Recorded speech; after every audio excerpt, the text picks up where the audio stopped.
Alhamdulillah.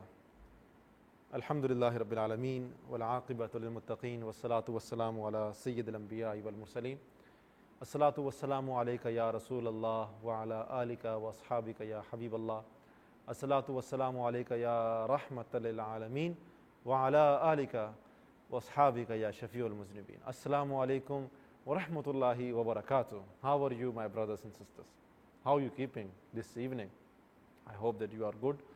You are relaxing at your home, and may Allah accept your taraweeh, may Allah accept your fasting, your som, your zakat, your sadaqah, your all the beautiful actions and the deeds that you are doing in the month of Ramadan.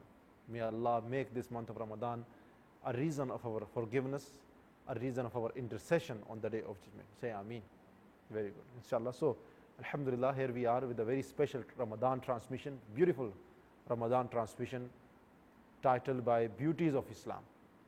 Beauties of Islam. Yes, every night we are bringing this program, and this is repeated in the morning as well, 11:30 a.m. inshallah. So in case if you forget, if you missed, or one of your family members missed in the night, so you can remind him to watch this program in the morning, inshallah. This will be played only in the month of Ramadan, inshallah. So as you are aware that yesterday we were talking about the etiquettes of the masjid, manners of masjid. So as I promised yesterday that I will continue today, so I'm going to continue inshallah today, and I'm going to begin from one of the hadiths. It's a very important hadith. Let us ponder on this hadith, and let us try to grasp the blessings of offering the salat in the masjid. Good. Right now actually I'm sitting in the masjid. Since I'm sitting in the masjid, so Brother Hasib told me, why we should not talk about the manners of the masjid, etiquettes of the masjid. It suits the topic as well. It suits the place as well, this topic. And it was my desire as well. I'm sitting in the masjid. So, inshallah aziz, let me give you one beautiful hadith. Nabi Kareem sallallahu alaihi wasallam says, Man tawadda'a lis-salati, whoever performs ablution for the salat, and then he performs it well, and then he walks to the prescribed prayers, means that to offer the obligatory prayer, Fajr, Zohr, Asr, Maghrib, Isha. Then he prays it, then he offers that salat with the people behind the imam, or with the congregation, or in the masjid. Even he is not offering in the congregation, he missed the congregation, but he is making the effort to go in the masjid and offer this salat, because he finds masjid is the place where the angels reside, peace, tranquility, sakina is there. So he always prefer to offer his salat or her salat in the masjid with the congregation or by himself if he misses the congregation. So what is going to happen with him? Allah forgives for him his sins. غُفِرَ لَهُ ذُنُوبَهُ. Allah subhanahu wa ta'ala forgive all his sins just by making the effort, performing the wudu nicely, and making the effort towards the masjid to offer the salat with the jama'ah behind the imam. Subhanallah. This is the expiation of the sins, my brothers and sisters. So we should never ever deprive ourselves from the blessings of offering the salat in the masjid. Can we do this inshallah in the month of Ramadan? Can we make this intention? There is no any harm in it to make the intention. Make the intention, remaining Allah will guide you. We know that the salat that we offer in the masjid behind the imam, subhanallah, that salat is like Allah is going to give us the reward of 27 salat. Yes, inshallah, so don't deprive yourself. So the next point that I want to mention concerning to the etiquettes of the masjid, I want to continue from where I left yesterday. The next manners of the masjid is this, that don't talk worldly matters in the masjid, in the house of Allah, in the mosque, because remember, mosques, the masajid, these are the places of the worship. These are the places of the ibadah. These are the places to connect your soul, your heart, your mind, your tongue with Allah. Good. That is why these mosques are built for. These mosques are not built for the worldly matters, for the gossips, for the backbiting, for the slanders. Good. Sit here, connect yourself with Allah subhanahu wa ta'ala. You will find the tranquility, inshallah. You will find the blessings. And there is a very important hadith, a reminder, a warning narrated by Anas ibn Malik raziyallahu ta'ala anhu. Imam Hakim narrated this hadith. Nabi Kareem sallallahu alaihi wasallam says, there will come a time people will sit in a circle. People will sit in a gathering in the masjid, in the mosques, and they will have no any concern except this world. You find sometimes people sitting in the corner of the masjid, 2 people sitting there, 3 sitting there, sometimes 4 sitting on the chair, three standing behind the last rows of the masjid, what they are doing? Talking. What they are talking? Politics. What they are talking? That person cooked this food, this person cooked this food. Today they made this iftari, today they made this thing in the iftari. This is what we are talking. Yes, if they're talking something about Quran, about Islam, very good, talk in the masjid, there is no any harm in it.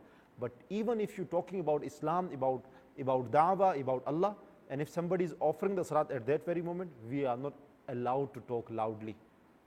Even if you're talking about Islam, even the Quran that you're reciting, Nabi Karim Sallallahu Alaihi Wasallam says, even the Quran that you are reciting, and at that very moment somebody is offering the salat, we are not allowed to raise our voices while the recitation of the Holy Quran. So what about the one who is talking backbiting and the gossiping and laughing and giggling and commenting and don't be the distraction for somebody's salat, brothers and sisters. When he offers salat, when she offers salat, there is no any barrier between him and Allah. But when you will talk, you are going to become the barrier between him and Allah subhanahu wa ta'ala. So watch out, is a warning. Watch out, brothers and sisters. You know, it's a very important, so don't commit this sin. This is a kind of sin actually. So Nabi Karim Sallallahu Alaihi Wasallam said, there will come a time people will sit in a circle in the masjid and they will have no any concern except this world. So Allah has no need of them. Allah don't want these people. So do not sit with them. An explicit command, a direct command of Nabi Karim Sallallahu Alaihi Wasallam. Avoid their gatherings in a nice way. Don't be harsh with them. If you find somebody is talking, don't go and criticize and shout and all kind of things. No, tell the brother you are sitting in the masjid. Sometimes people forget actually. I'm also in the same category. I'm a human as well. Good, but if you see somebody is talking, go nicely by them. Brother, don't talk. Don't deprive yourself from the blessing of Allah. So brothers and sisters, Allah has given you the guidance to come in the masjid. So avail this opportunity to connect with Allah. So don't spoil this guidance by engaging yourself in those kind of the matters. Is it clear? So inshallah, can we make this intention inshallah? And Hazrat Umar bin Khattab radiallahu ta'ala anhu, Imam Malik mentioned something very interesting. And I think mosques should implement this somehow in their masajid, in their communities. Umar bin Khattab says, actually Imam Malik mentioned that Umar bin Khattab, he was one of the Caliph of Islam. What he did, he set aside an area called Al-Butaya in the mosque, not in the mosque, like outside of the mosque.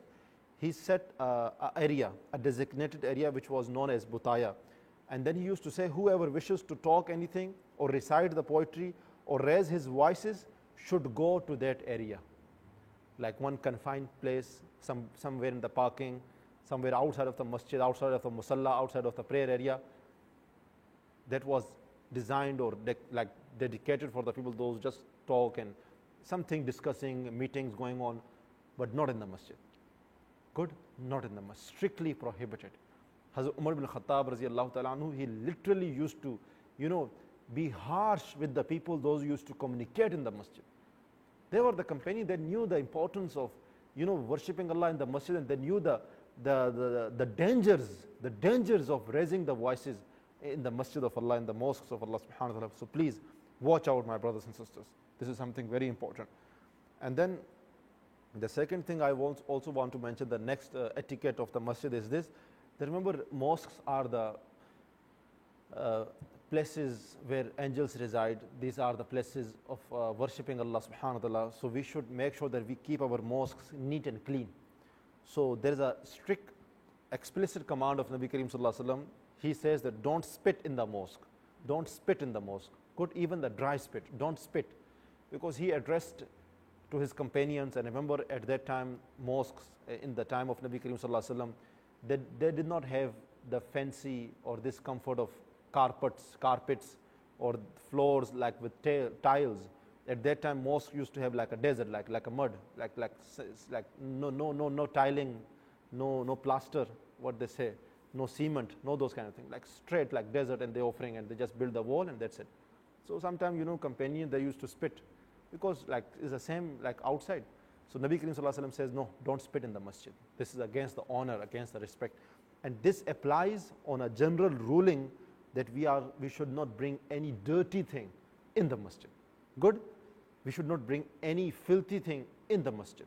This is something very, very important, and sometimes if you see anything, any what they say, any speck on the carpet, remove it, take it, put it in your pocket.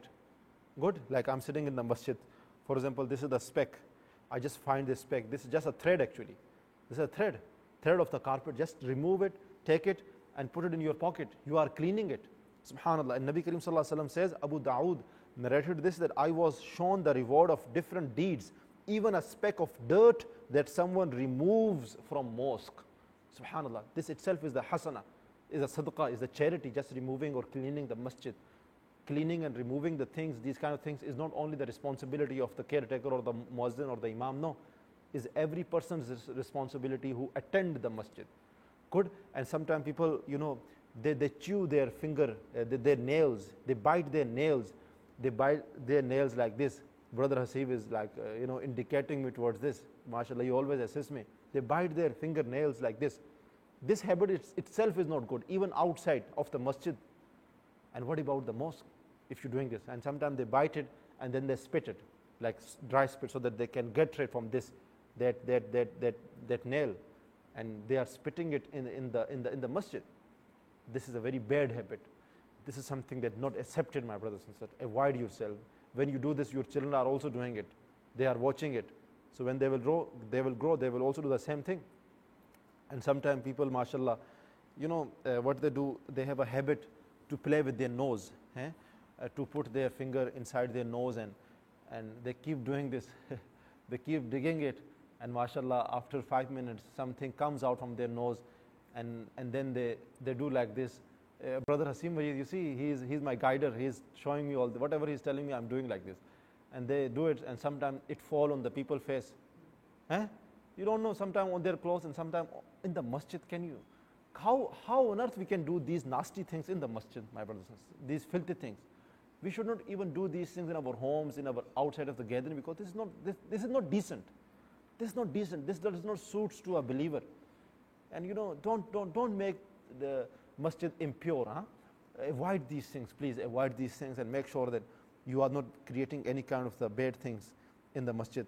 And Nabi Karim Sallallahu Alaihi Wasallam also says, Ibn Majah transmitted this, that whoever removes anything harmful from the mosque, Allah will build a house for him in the paradise. Subhanallah. Even you seeing one glass of water empty, or bottle of water which is empty, and people just drink and they just put it there. And come on now, man, don't do these things. Sometimes people bring the bags, and they just forget in the masjid, and sometimes they leave it intentionally. They think, okay, this is the responsibility of the caretaker. He will remove those bags, he will remove those cups, he will remove those things. No, this is your responsibility. If you go in the masjid and you're seeing Qurans are like the books in the shelf, or the Qurans in the shelf is like untidy, fix it. Fix the Quran. Sometimes people place like different how. They just sometimes put it there, sometimes there. No. Put it nicely. Quran, this is the book of Allah. And I also want to mention that, don't put the Quran on the ground. I don't know from where we learn this. Respect, this is the book of Allah. This is the book of Allah. Inshallah, one of these days I'm going to talk about the Quran, so I will mention in that. So, inshallah, so these are the few etiquettes of the masjid. Inshallah, we have a short commercial break. After that, I will continue, inshallah. So, stay tuned with us.